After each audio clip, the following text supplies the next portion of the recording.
तर नमस्कार मंडळी, सुप्रभात, जय शिवराय. तर काल आपण एक बुकिंग आणली होती मोशीमधून. तर मीटरमध्ये आणि आपल्या ॲपच्या रेटमध्ये किती डिफरन्स येतो तुम्हाला त्याचा डेमो दाखवतो मित्रांनो. तर होती 17.5 किलोमीटरची मोशी सिल्वर 9 सोसायटी ते शनी मंदिर तातवडे, आपल्या मुंबईला ज्या गाड्या लागतात तिथं. तर 17 किलोमीटरचे ॲपमध्ये दाखवले होते 271 रुपये आणि 271 रुपये ॲपमध्ये दाखवले होते.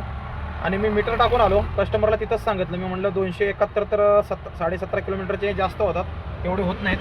मी कस्टमरला विचारलं किती दाखवते, तर कस्टमर बोलले आम्हाला 249 दाखवते. म्हटलं यांना काही डिस्काउंट वगैरे दिला असेल. आणि बिल ॲक्च्युअली तेवढंच झालं, 249 रुपये झालं त्यांचं बिल.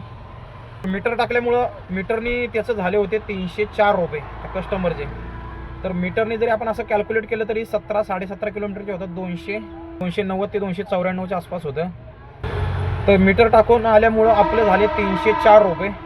आणि कस्टमरचा याच्यात फायदा किती, जागेवरती कस्टमरला 54 ते 55 रुपये फायदा झाला याच्यामध्ये. तर तीच बुकिंग कस्टमरला आता मीटरवरती आपण त्यांच्याकडनं घेतले 304 रुपये, पण जर ते मीटरवरती राजी नसतं झालं तर त्याला फक्त पे करायचे होते 249 रुपये.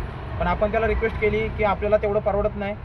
कस्टमर पण त्यांना मुंबईला जायचं होतं, अर्जंट होती, तर ते पण बसले, म्हटले चला. तर अशी कस्टमरला आपल्याला कन्व्हिन्स करावंच लागणार आहे थोड्या दिवसासाठी.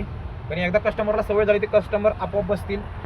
पण आता इथंच जर ते कस्टमर जर मीटरवरती नसतं आलं, समजा ॲपच्या रेटवरती आलं असतं, तर त्याचा 50 रुपये फायदा झाला असता. हे कस्टमर बघतात आणि त्यांना बिल पण जातं ना, आता पे कॅश म्हणून जातं त्यांना. तर त्याच्यामध्ये पण ते काय काय कस्टमर विचार करतात की अरे आपण आपल्या ह्याच्याकडून ड्रायव्हरनी आपल्याकडून 50 रुपये जास्त घेतले.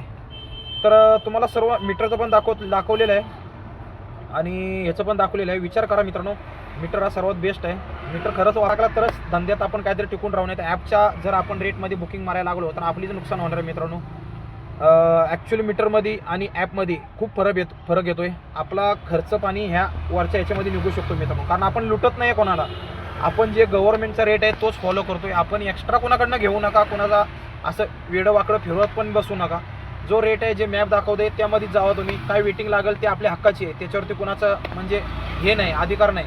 ते आपल्या हक्काची, आपली गाडी चालू असते, आपली कस्टमर बसल्यापासून उतरेपर्यंत आपला अधिकार असतो कस्टमरचा जे पैसे होईल ते घेण्याचा. तर जो रूट असतो तो रूट फॉलो करा. कुठं काय रस्ता बंद असेल तर गेला तर ठीक आहे, पण मीटर चालवा. जास्त कोणाकडनं पैसे घेऊ नका, कुणाचा गैरफायदाही घेऊ नका. तर चला मित्रांनो, कसा वाटला व्हिडिओ कमेंट करून नक्की सांगा. आणि चॅनलवरती नवीन असाल तर प्लीज चॅनलला सबस्क्राईब करा. जय महाराष्ट्र.